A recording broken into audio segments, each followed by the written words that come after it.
একটু খাওয়াই যায়। নে ভালো করে খেয়ে নে, এরপর আর খাবার নাও পেতে পারিস। এটাই তোদের শেষ খাবার হতে পারে। মাথা ঘুরাচ্ছে কেন?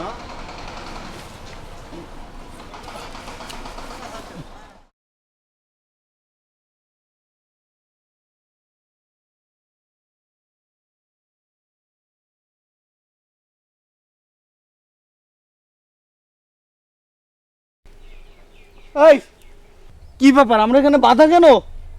আসলেই তো, আমরা এখানে বাধা কেন? বন্ধু, আমাদের জিনিসপত্র তো কিছুই নেই। আমাদের জিনিসপত্রগুলো কই? আমাদের জিনিসপত্র যদি খুঁজে না পাই না, আর আমার ব্যাগটা বিশেষ করে যদি খুঁজে না পাইছি, তোদের তিনজনের না খবর আছে বলে দিলাম।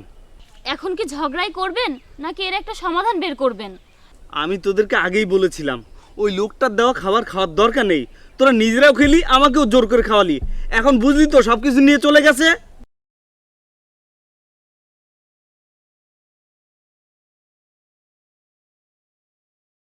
তোমাদের এখানে কে বেঁধে রেখেছে? আমরা জানি না আঙ্কেল, আমাদের কি এখানে বেঁধে রেখেছে। আঙ্কেল প্লিজ আমাদের বাঁধনটা একটু খুলে দিন না। এই এভাবে বললে কি কেউ কারোর বাঁধন খুলে দেয় নাকি? আর তাছাড়া ছেলেরা ছেলেদের উপকার কখনোই করে না। আমি বলতেছি আপনি চুপ থাকেন।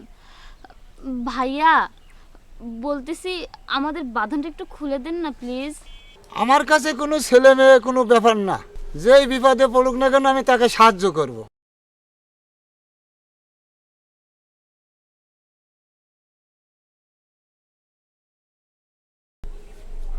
আরে তোরা ওঠস না কেন? তোদের তো খুলছে তাই না, আমাদের খোল।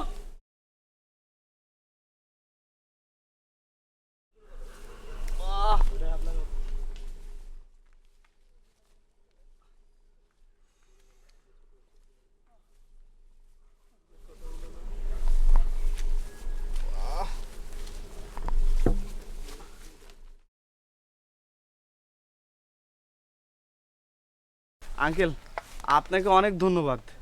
ধন্যবাদ দিতে হবে না বাবা। তোমরা এখানে বাধা কেন বাবা? আসলে আমরা না খুব ক্ষুধার্ত ছিলাম, আর আমরা সবাই মিলে বসে চিপস আর কিছু বিস্কুট খাচ্ছিলাম। তখনই হঠাৎ করে একটা লোক এসে বলল যে আপনারা এই নির্জন জায়গায় কোনো খাবার পাবেন না, আর আপনাদের দেখেও মনে হচ্ছে আপনারা খুব ক্ষুধার্ত। তাই আমার কাছে খাবার আছে, আপনারা চাইলেই খাবারটা খেতে পারেন। ভয় পাওয়ার দরকার নেই, আপনারা আমাকে বিশ্বাস করতে পারেন। তারপর তার ওই খাবারটা আমাদেরকে খাওয়ানোর পরে সে আমাদের সব কিছু নিয়ে চলে গেছে। তারপর সে আমাদের এখানে বেঁধে রেখেছে। এরপর আমরা আর কেউ কিছু জানি না। বুঝতে পারছি বাবা, তোমরা আমার সাথে আসো। চল বাবা।